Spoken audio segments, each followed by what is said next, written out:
Olá, pessoal. Hoje, aqui no canal Saúde Mental em Foco, nós iremos tratar sobre a questão da relação entre a saúde mental e o trabalho.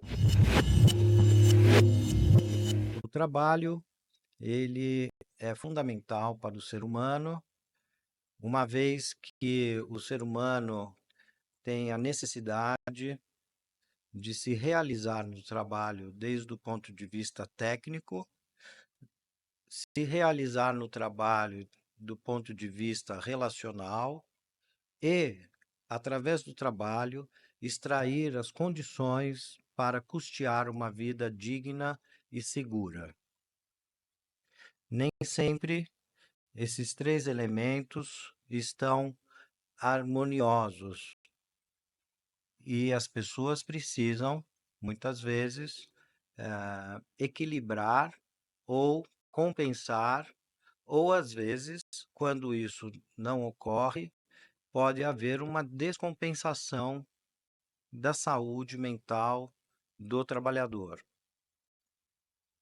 Freud, em 1926, escreve um texto chamado Inibição, Sintoma e Angústia, onde no início do texto ele irá descrever algumas funções do ego, ou do eu, se preferirem, para mostrar como que determinadas funções podem ser inibidas em função de uma série de complexos que entram em jogo inconscientemente e inibem essas funções.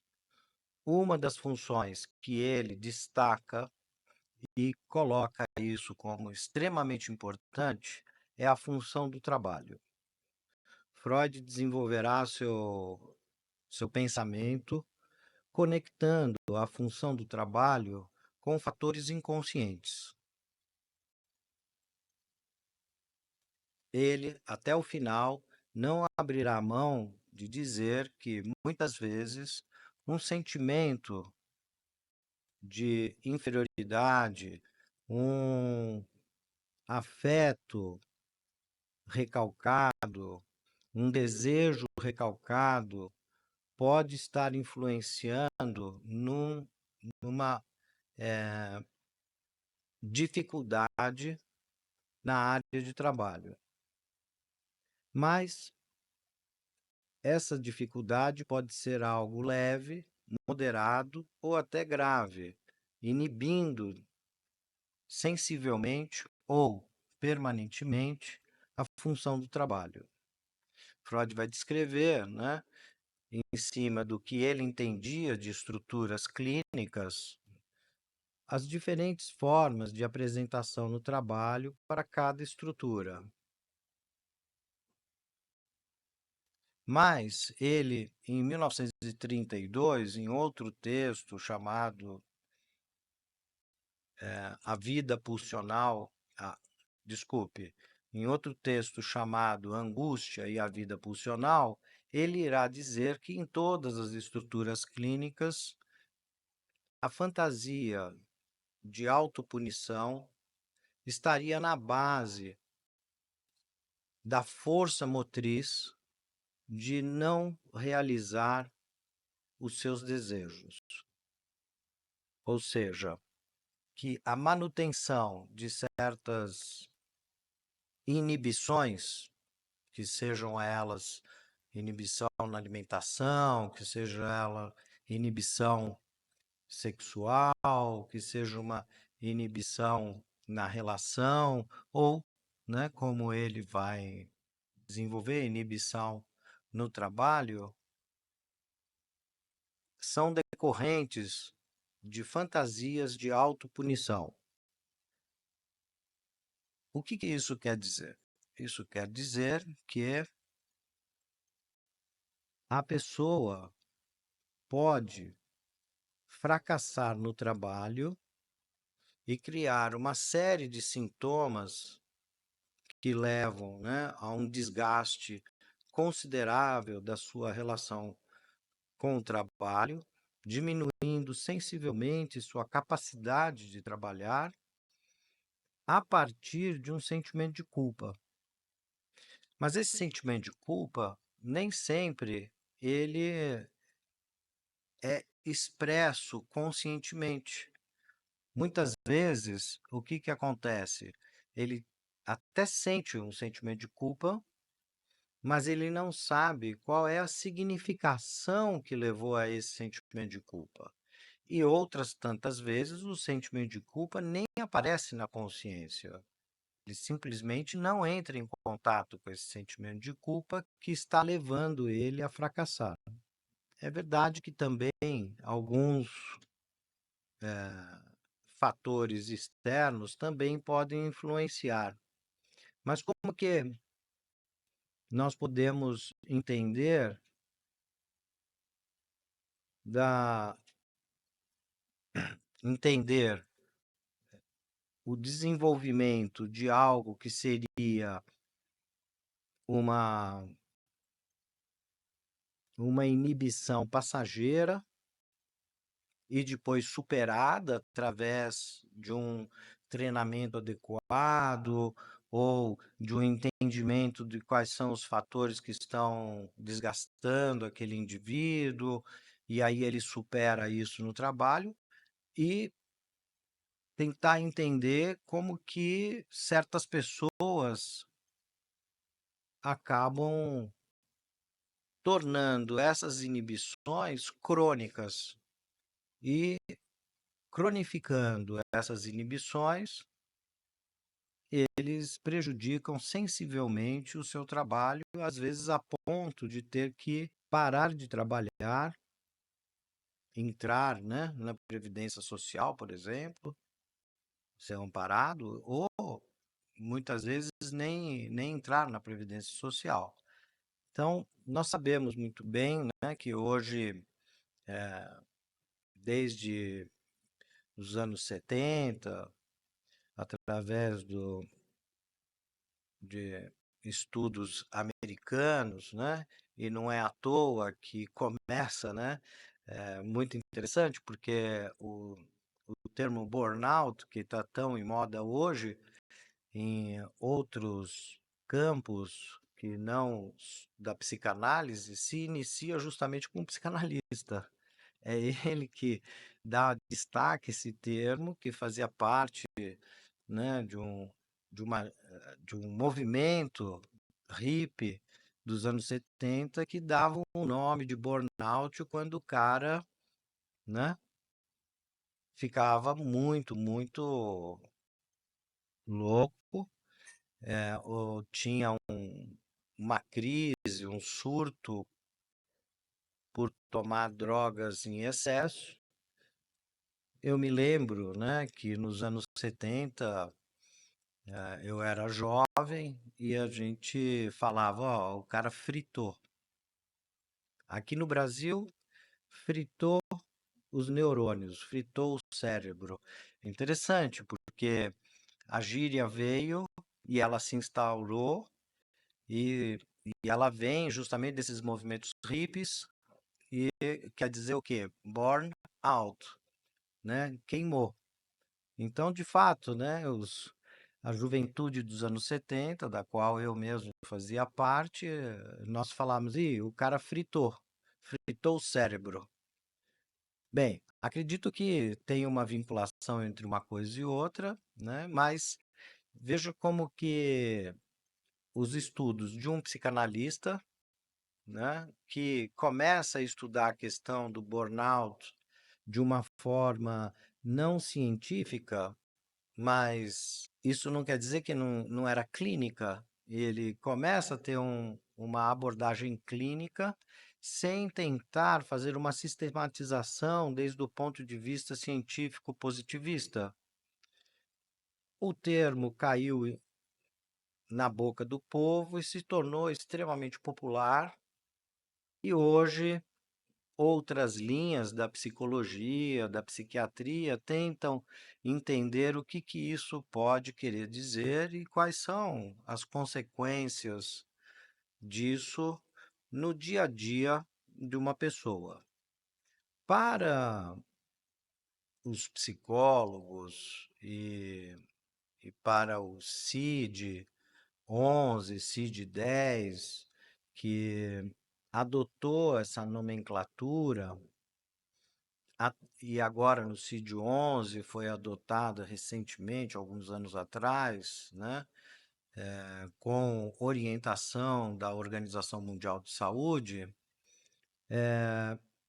se faz uma tentativa de sistematização científica disso e que, ao meu ver, parece que ainda está muito assim no início, devido ao grande problema que é pensar a questão do trabalho para o ser humano. Então, foram feitas tentativas de fazerem testes que possam dar um gráfico preciso de como que a pessoa pode estar sofrendo no trabalho. Bem, não deixa de ser uma tentativa, né? Então já é um primeiro passo tentar metrizar isso, fazer estatísticas. Por outro lado, existem outras correntes que vão abordar isso desde o ponto de vista muito mais clínico. E existe também outras correntes que querem abordar essa questão através de orientações já colocadas, né? Por exemplo, de classificações diagnósticas psiquiátricas e tentar, né, ver se é um caso de depressão, que tipo de depressão, porque existem vários tipos de depressão, se é um caso de estresse, por exemplo, a palavra estresse também é uma palavra que cai, né, na boca do povo e acaba sendo tomada de uma forma de senso comum, mas ela tem sim uma, um- uma significação mais precisa, né, como diagnóstico, que começa, né, na Primeira Guerra Mundial. É um termo que quer dizer, né, estresse quer dizer síndrome de adaptação, onde a pessoa entra num caos, numa situação nova, e desse caos ele tem que se adaptar a essa situação nova. Então, síndrome de adaptação, e que é assim um termo bastante interessante, mas não deixa de ser um termo ligado à psiquiatria mais organicista, que tem um lugar e eles têm um tipo de olhar muito específico. Nós, psicanalistas, seguimos uma orientação mais do Freud, e o Freud aborda isso como esgotamento e não como um estresse, né? No sentido comportamental. Então, ele aborda isso através de exemplos clínicos, ele traz para a gente como que ele entende essa questão da pressão que muitas vezes o sujeito é submetido, né, por uma pressão interna ou por uma pressão externa. Bem, no CID-11, eles isolaram o termo burnout para designar um tipo de síndrome específica no trabalho, da vida ocupacional desse sujeito. Existem outras correntes que procuram entender isso como algo que vai para além do trabalho também. Mas quando Freud adota a palavra, né, exaustão, ele está se referindo a diversos focos, né, de pressões externas, aonde o sujeito é levado a uma exaustão. E também ele está se referindo à exaustão de suportar a pressão interna também. Então, o Freud era bastante ciente que existiam pressões internas e pressões externas. E ele também era muito ciente que não havia uma diferença nítida, uma fronteira, uma borda nítida entre o mundo interno e o mundo externo. E está aí a riqueza, né, do ensinamento de Freud, porque ele promove uma ideia um pouco diferente ao subverter a ordem da ciência que vigorava na época, que seguia uma orientação aristotélica, aonde existiam limites, né, para que algo seja entendido de forma lógica. Então, o Freud vai inaugurar uma nova era e que hoje se chama um corte epistemo-somático, que o Freud faz, porque ele entende, né, que essa visão do Aristóteles, depois desenvolvida um pouco mais pelo Descartes, aonde um sujeito, o sujeito de Descartes, esse sujeito que teria plena consciência, que o pensamento retrataria a, a completude do ser dele, penso, logo existo, penso, logo sou, o Freud vai inaugurar uma era aonde, bem, é justamente o contrário disso. Aonde penso, não sou. E aonde sou, não penso. É um corte entre o pensamento e o ser. Jamais a autopercepção consciente do ser, desculpa, a autopercepção consciente do pensamento é capaz de retratar a totalidade do nosso ser.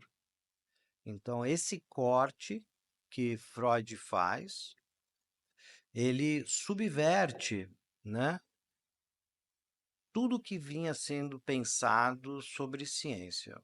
Então, quando nós nos referimos a um manual como o CID-11 e justificamos dizendo isso é ciência e que a ciência retrata a verdade absoluta, nós temos que tomar um pouco de cuidado, porque é verdade que em certos planos existem evidências imediatas que a percepção é capaz de retratar uma realidade falsa e, e verdadeira, entre o falso e o verdadeiro. Entretanto, quando se pensa em dimensões mais profundas ou em dimensões que vão para além das duas dimensões, que começam a entrar em 3 dimensões, 4 dimensões, 5 dimensões, a consciência como percepção imediata, como pensamento, já não dá conta de tudo. Então, o que eu quero dizer com isso? Né? No CID-11 foi colocado, né, que a síndrome de burnout tem 3 aspectos principais. Por exemplo, eles colocam aqui sentimento de esgotamento ou exaustão de energia, aumento da distância mental do trabalho ou sentimentos de negativismo ou cinismo relacionados ao trabalho, e eficácia profissional reduzida. Esses 3 elementos são os 3 elementos principais para justificar essa síndrome colocada no CID-11, apoiada pela Organização Mundial de Saúde. Então, são os critérios, né? Tem que ter esses 3 elementos para se justificar que então é uma síndrome de burnout. Ora, se nós pensarmos que a pessoa se queixa de que está com um sentimento de esgotamento ou um sentimento de exaustão de energia, tudo bem, se a gente entender que o que ele está falando é isto, exatamente isto. Mas se nós colocarmos em dúvida o que é de fato um sentimento? Como comprovar cientificamente este sentimento? Esse sentimento, será que o que ele está podendo verbalizar do seu sentimento retrata de fato a fonte desse sentimento? A clínica psicanalítica mostra que muitas vezes, por trás de um sentimento de muita devoção de amor, pode ter um sentimento de ódio. Por exemplo, pais que são muito superprotetores podem se deparar numa análise que aquela superproteção, aquele sentimento de amor excessivo com o filho, pode ser a compensação ou o disfarce de um desejo de matar esse filho. Então veja o problema que está colocado quando se coloca no CID-11 e algumas pessoas julgam que, ao estar no CID-11, então é cientificamente comprovado. Não que esse sentimento não apareça, não é isso, mas é como que um teste que se baseia apenas no que a pessoa está falando ali, conscientemente, sem considerar, né, todo um desenvolvimento que inclua, inclusive, os seus sonhos, que apareçam elementos que vão dar uma base para esse sentimento de exaustão, é uma análise muito imediata e uma análise que está considerando que a percepção consciente que chega ao pensamento dele é exatamente o que está se passando com esse indivíduo. Depois, se nós pegarmos o segundo termo, o aumento da distância mental do trabalho, ou os sentimentos de negativismo em relação ao trabalho, ou os cinismos relacionados ao trabalho. Também são muito subjetivos. Do ponto de vista psicanalítico, nós podemos ver que muitas vezes por trás de, desse sentimento ou desse reconhecimento do sentimento que a pessoa está falando, pode ter uma série de outros elementos que, inclusive, podem contradizer isso.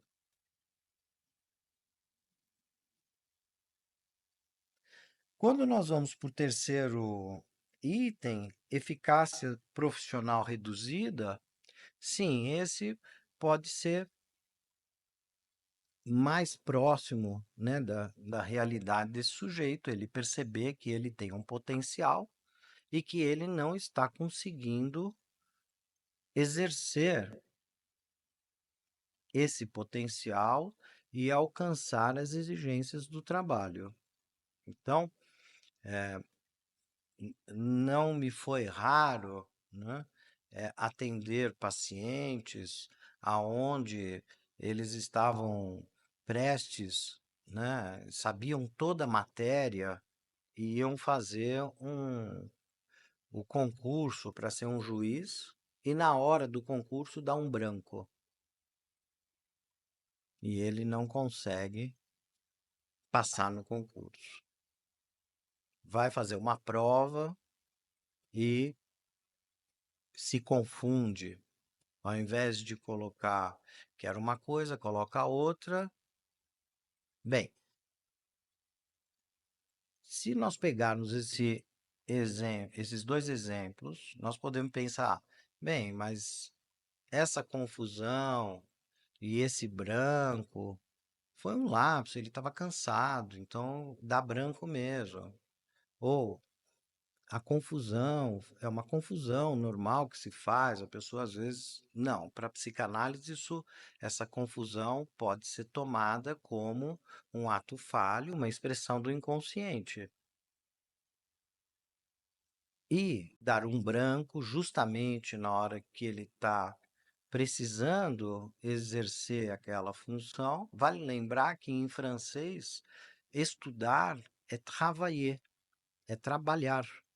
Também está. Então, o fato de você estar no trabalho, já trabalhando, não quer dizer que durante o seu todo o tempo que você se preparou para aquilo não era já trabalho, né?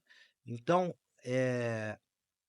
para a psicanálise, né, e não foram raras as vezes que eu tive esses exemplos, nós pudemos notar, e os meus muitos outros colegas também trouxeram casos clínicos similares, que podiam notar que, de certa maneira, dá um branco no momento do exame final, aonde ele fracassa ali na hora de executar o final, né, de exercer o seu cargo, não deixa de ser algo relacionado a uma fantasia de punição.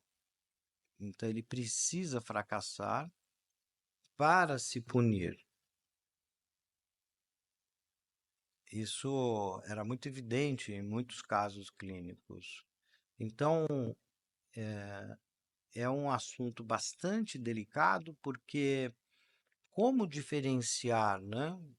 Porque no CID-10 coloca que essa síndrome ela é laboral, é do mundo do trabalho. E na Previdência Social, que segue o CID-11, vai justamente trabalhar assim, pensando que é uma síndrome exclusiva do trabalho. Mas como separar exatamente, colocar uma borda, uma fronteira que separa exatamente o que é da vida do trabalho do que é da vida pessoal desse indivíduo que pode estar transbordando no trabalho. Bem, considerando que o trabalho siga as leis trabalhistas, né, que aquele emprego não exija coisas que estejam fora das leis trabalhistas, pensa-se que o trabalho, ele, né, tem exigências. A pessoa tem que atender a certas exigências do trabalho para poder trabalhar. Só que isso pode entrar em confronto com questões inconscientes desse sujeito, questões que não foram trabalhadas. Então o Freud vai, né, trazer um caso bastante complicado, que na verdade não era um caso que ele atendeu, é um livro, né, a memória de um as memórias, né, de um doente dos nervos, escrito pelo presidente do Senado alemão, chamado presidente Schreber, que enlouqueceu e morreu no hospício. E os surtos dele se deram por cansaço, exaustão.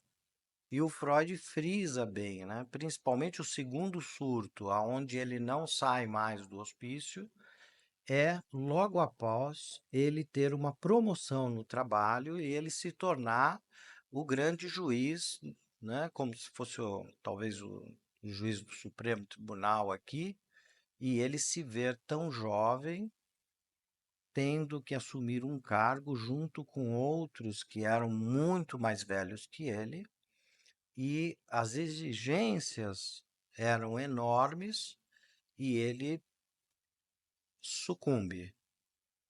Ele tem um surto aonde ele não sai mais desse surto e morre no hospício. Então, as exigências do trabalho têm influência, sim, claro, mas é importante que nós possamos fazer essa fronteira.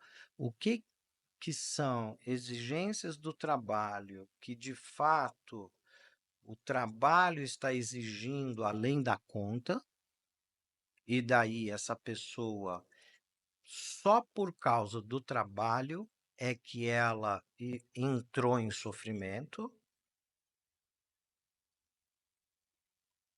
ou porque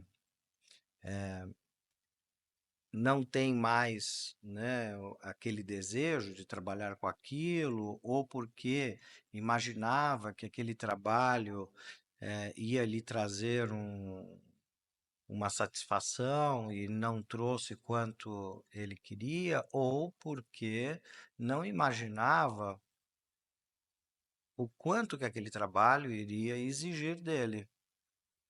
Então, essa relação entre o que é só do trabalho e o que é daquela pessoa que ele já está carregando com ele e que já tinha uma predisposição de isso tudo ser desencadeado a partir de uma pressão muito grande, ou interna ou externa, e no caso do trabalho. Então, isso precisa encontrar, né, qual é a fronteira para você poder diferenciar o que é do mundo do trabalho, então, portanto, isso se restringe apenas e tão somente à questão do trabalho, que às vezes aparece isso também, né?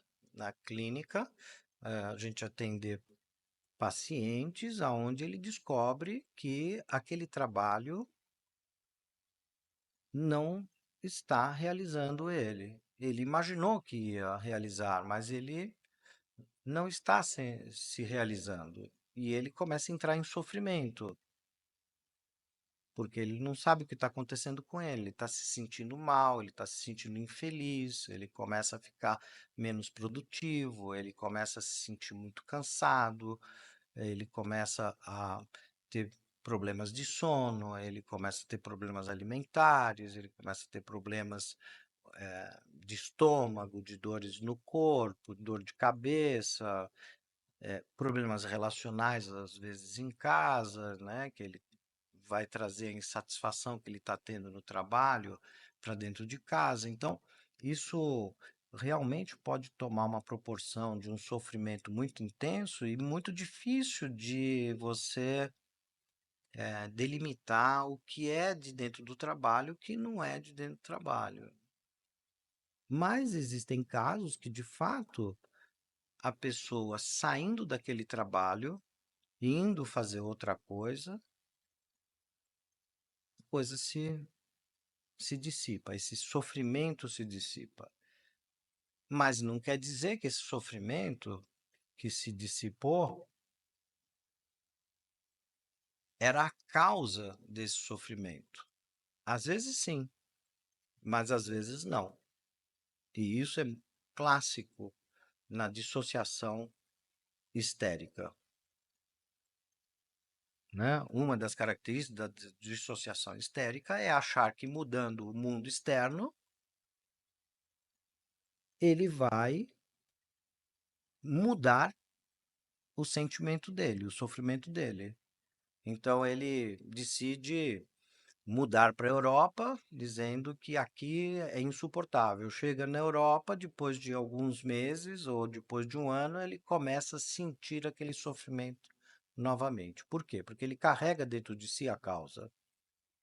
A causa não foi tratada. Você tratou o sintoma. Então, muitas vezes, o mal-estar no trabalho é um sintoma de toda uma questão que tem outras causas, são múltiplas causas. E que se você não tratar a causa, você vai ficar mudando de emprego, e a cada emprego e a cada trabalho, você, em certos momentos, vai sentir sofrimento, depois tem que trocar, depois tem que trocar para outro, ou então você até se acomoda com um, mas começam a aparecer outros sofrimentos em relação à família, em relação à sua sexualidade, em relação ao seu sono, em relação à sua saúde, ao seu bem-estar, a se dar direito ao lazer. Então, a gente chama isso de deslocamento, né? Você faz de conta que curou um sintoma como se fosse a doença, mas na verdade não era a doença.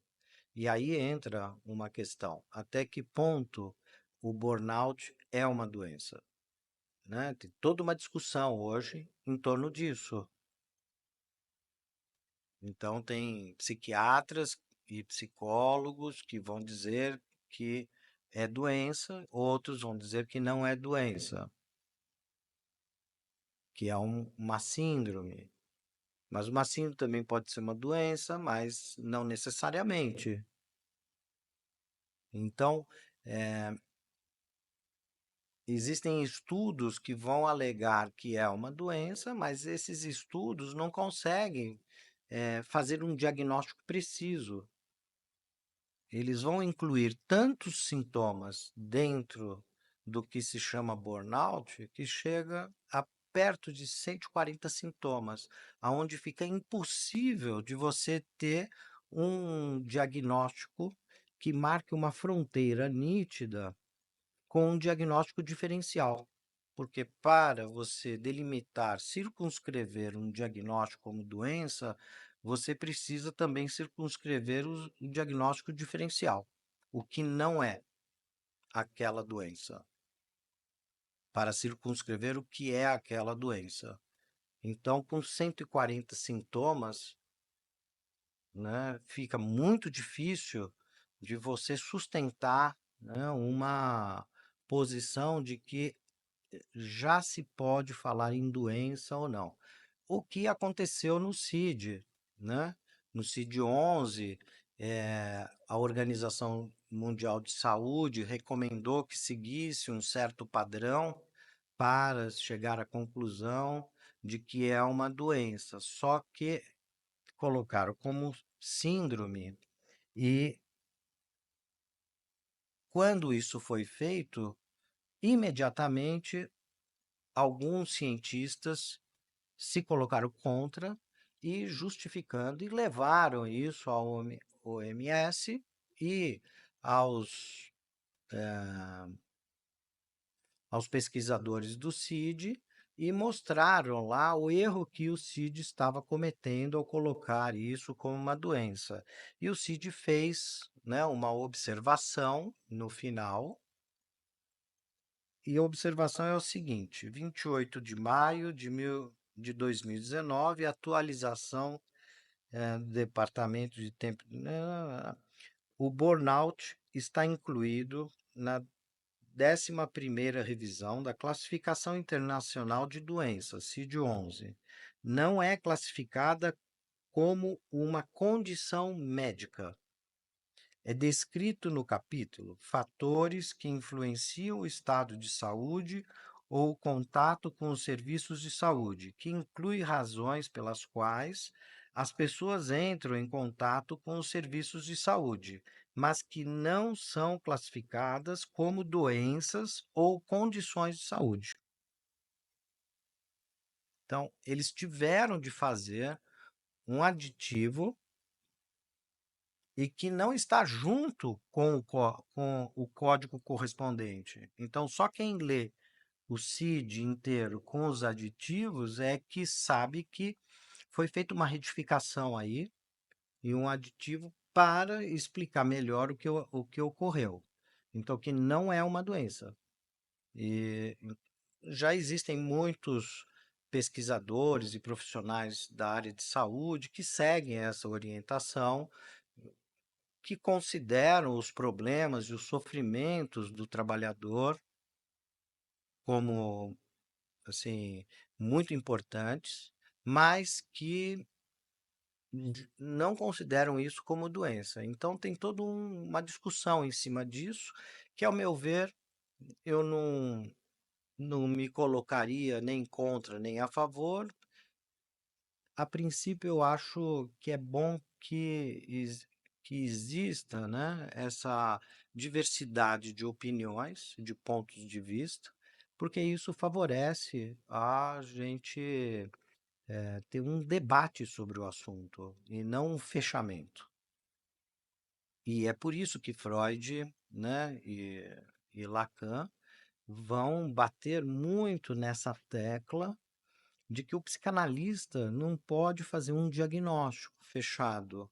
O diagnóstico ele não é através de uma análise semiológica, ou seja, de escutar os sintomas que o paciente traz, né, na fala dele, como queixa, mas o diagnóstico ser feito, como nós psicanalistas chamamos, sob transferência, ou seja, como que aquele paciente se relaciona comigo? Como que ele coloca as questões dele? Isso vai ajudar a fazer um diagnóstico como hipótese, nunca como um diagnóstico fechado. Até porque, quando a gente fecha um diagnóstico, você estigmatiza o sujeito, você rotula o sujeito. E isso, nos anos 70, 80, do qual eu fiz parte, nós fazíamos tudo para ir contra os rótulos, contra esses diagnósticos que vão estigmatizar a pessoa.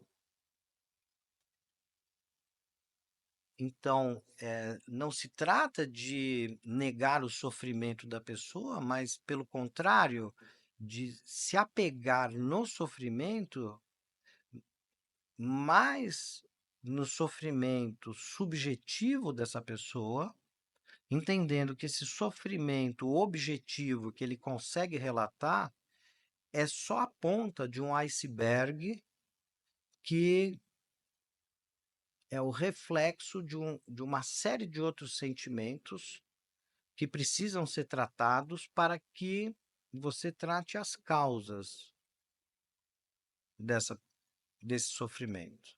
Então, voltando para a questão laboral.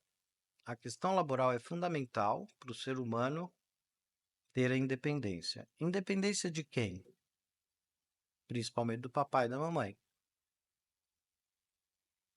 Então, a fantasia de autopunição, através de fracassar no ato, é retomada pelo Freud num texto chamado Arruinados pelo Sucesso, onde o Freud vai analisar uma série de casos onde a pessoa, no auge de sua profissão, ele dá um jeito de acabar com tudo. Então, isso nos chama muita atenção. Claro que as condições de trabalho também podem influenciar sensivelmente e serem patógenas, mas nós psicanalistas consideramos isso, mas também consideramos que existem forças ocultas dentro de cada um que promovem um fracasso devido a uma fantasia de autopunição. Mas da onde vem essa fantasia de autopunição? Bem, são diversas as causas. Algumas são, né, para salvar, honrar um pai ou uma mãe, ou um avô, uma avó. No caso do Hamlet, por exemplo, ele tinha que honrar o pai, matando o tio Claudius, que matou o pai. Existem muitos, né, exemplos na literatura disso e os casos clínicos e na cultura. O Elvis Presley, que no auge da sua carreira começa a ter surtos e angústias e que leva à ruína total até a morte. Amy Winehouse, Marilyn Monroe e tantos outros que são exemplos claros para nós de que o sucesso acabou trazendo a ruína. Então, esse texto do Freud, Arruinados no Sucesso, ele é exemplar nesse sentido de que existem forças ocultas, existe uma culpa em relação ao pai, à mãe, que essa culpa é uma culpa desenvolvida na infância e que ela se torna inconsciente, a pessoa não tem consciência dela. E só um processo de análise é capaz de fazer com que ele possa ressignificar essa culpa inconsciente e sair desse circuito de fracasso e dessa fantasia de autopunição. Essa fantasia de autopunição não se restringe apenas ao trabalho, como Elvis Presley, Amy Winehouse, Marilyn Monroe e tantos outros, né? Não, não se restringe, se restringe à vida amorosa também, onde a pessoa está com uma pessoa maravilhosa e ele faz tudo para destruir aquele relacionamento e acaba fazendo alguma coisa que se torna insuportável depois para continuar. Bem, espero ter trazido alguns dos elementos. Obviamente, nós vamos estar conversando mais a respeito desse assunto, um assunto extremamente importante, a vida do trabalho, né? Onde a pessoa pode extrair dessa vida do trabalho uma vida digna, que muitas vezes a pessoa inconscientemente acha que não merece essa vida digna, que teria cometido algum pecado que não lhe dá o direito de ter uma vida tranquila, digna, satisfatória, onde ele pode gozar da vida. Bem, vamos hoje ficar por aqui e nós vamos continuar em outros vídeos a discutir essa questão da saúde mental sobre o ponto de vista psicanalítico. Muito obrigado a todos e até o próximo. Se você gostou, curta esse vídeo, se inscreve no nosso canal e compartilhe com os amigos.